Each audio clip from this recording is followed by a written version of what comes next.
The Silent Guest. It was December 1999 when she first appeared in our house. That evening, my father called me downstairs for dinner.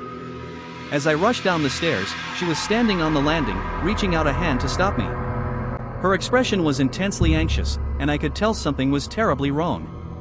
My father looked at me with a serious face and said, "You must listen carefully to every word I say next. You might see an extra person in our house later. But you must remember this, only pay attention to your own family. Pretend she doesn't exist. Pretend you don't see her. Do you understand?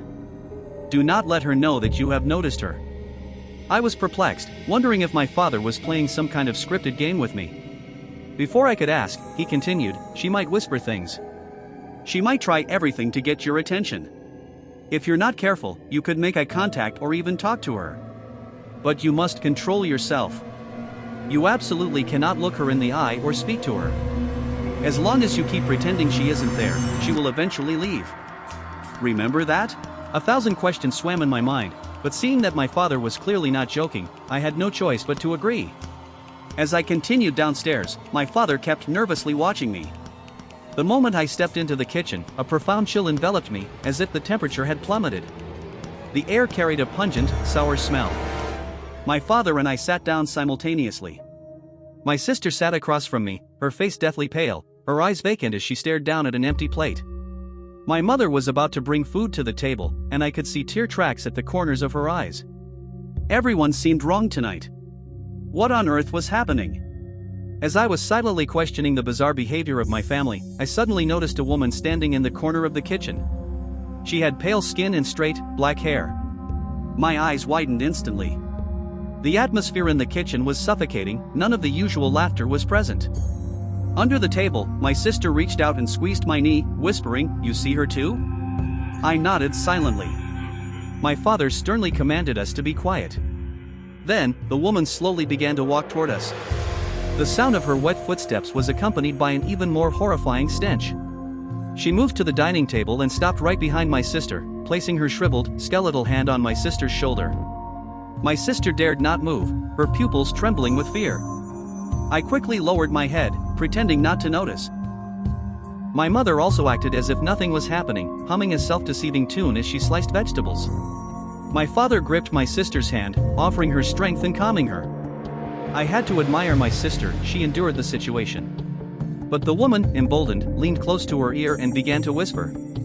Still, my sister remained composed, pretending she couldn't feel or hear anything. We lived through this hellish existence for months, doing our best every day to pretend everything was normal. During this time, my parents didn't dare invite anyone over and wouldn't allow us to visit friends. When we spoke about the woman, it was only in hushed whispers. My father also strictly warned us not to tell anyone about her. It seemed that others simply could not see her. It wasn't until years later that I learned my father was the one who had brought her here. Over a decade ago, my aunt, my father's sister, had, for reasons unknown, provoked the woman. From then on, she attached herself to my aunt.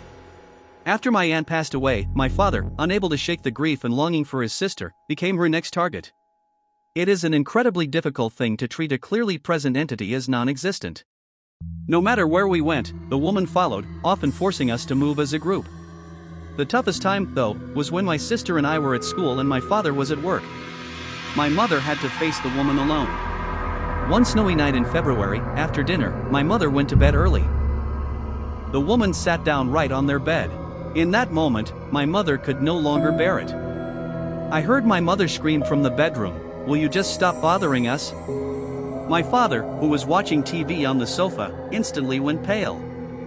He jumped up and raced upstairs, trying to stop her. Unfortunately, that was the last time I ever heard my mother's voice.